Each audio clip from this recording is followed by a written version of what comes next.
بسم الله الرحمن الرحيم.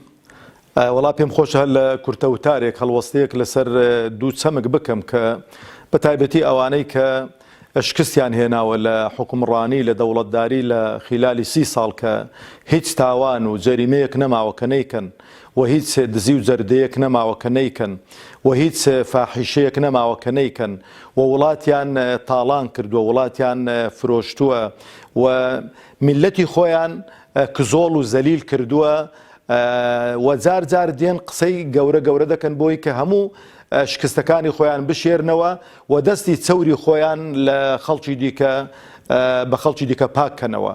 دەربارەی چەمکی ئیسلامی سیاسی بەڕاستی جارێ پێم خۆشە کەسێک باسی ئیسلام و ئیسلامی سیاسی بکە کە موسڵمانێکی مولتەزیم بێ و شارەزا بێ لە دینی خوای پەروەردگار تەبارەک و تەعالە.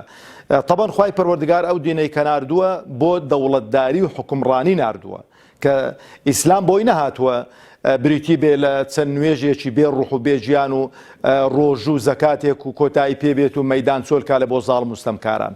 ئیسلام بۆی هاتووە کە حکم کە و ئەنی حکم بەینەهم بما ئەراک الله، یعنی خوای پەروەردگار تەبارەک و تەعالە محەممەد الموستەفای ناردوو عەلەیهی سەڵاة وسەلام بۆی کە دەوڵەتداری بکە و دەوڵەتداری فێری خەڵکی بکاتن. ئەو ئیسلامی کە ئێوە دەڵێن ئیسلامی سیاسی نابێت حزبی هەبێ و نابێت دەوڵەتداری بکات و نابێت ڕێکخراوی هەبێت و نابێت چی هەبێ، بێ ئاگان لەوەی کە 1300 و قسوور ساڵ حکمی کردووە، دەوڵەتی هەبووە شەرق و غەربی لەبەردەست بوون. بەڵام ئەمڕۆ بەڕاستی ئەو باڵەکە بەستۆی ئەو موسڵمانە کزۆڵانەیە کە بە خۆیان دەڵێن موسڵمان و تەئیدی ئێوە دەکەن و لە جەبهەی ئێوەن و بەناحەق دژایەتی ئەو دینی خوا دەکەن تەبارەک و تەعالە بۆ جوانکردنی ڕوویڕەشی عەلمانیەت. ئەوە موشکیلەیەکی گەورەیە.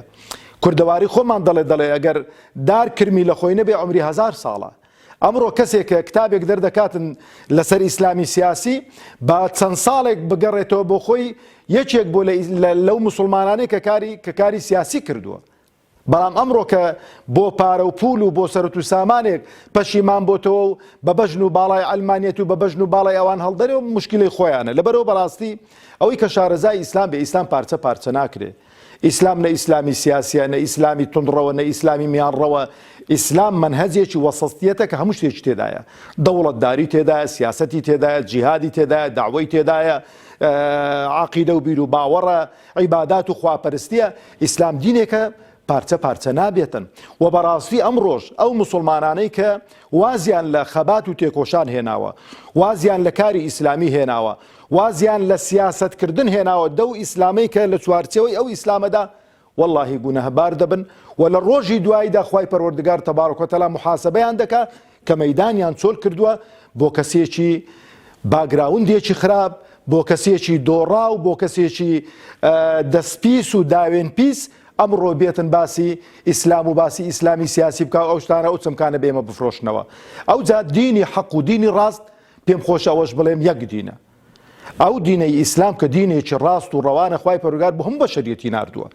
خوای پەروەردگار تەبارەک و تەعالە ئەو دینەی بۆ جەمعێک نەناردووە جەمعێکی دیکەی لێ بێبەش کرد بێتن، لە بۆ ئومەتێکی نەناردووە ئومەتێکی دیکەی لێ بێبەش کرد بێ. وما ئەرسەلناکە ئیلا کافەتەن للناس بەشیرا وەنەذیرا. ئەو دینە بۆ هەموو خەڵک هاتووە. دینی ئیسلام دینی تاکە دینێکە کە دینی حەق و ڕاستەقینە بێ، هەموو دینەکان زوڵمە بڵێن هەموو دینەکان دینی حەق و ڕاستن لە کاتی خۆی بەڵێ وابوو. بەڵام ئەو دینانە نەسخ بووینەوە بە دینی ئیسلام، دینی ڕاستەقینە ئیسلامە و عەقیدە و بیر و باوەڕێکی تۆکمەی هێناوە بۆ هەموو خەڵکی و ئیسلامیش بۆی هاتووە حکومڕانی و دەسەڵات بگرێتە دەست وەلەو کەریهە الکافرون.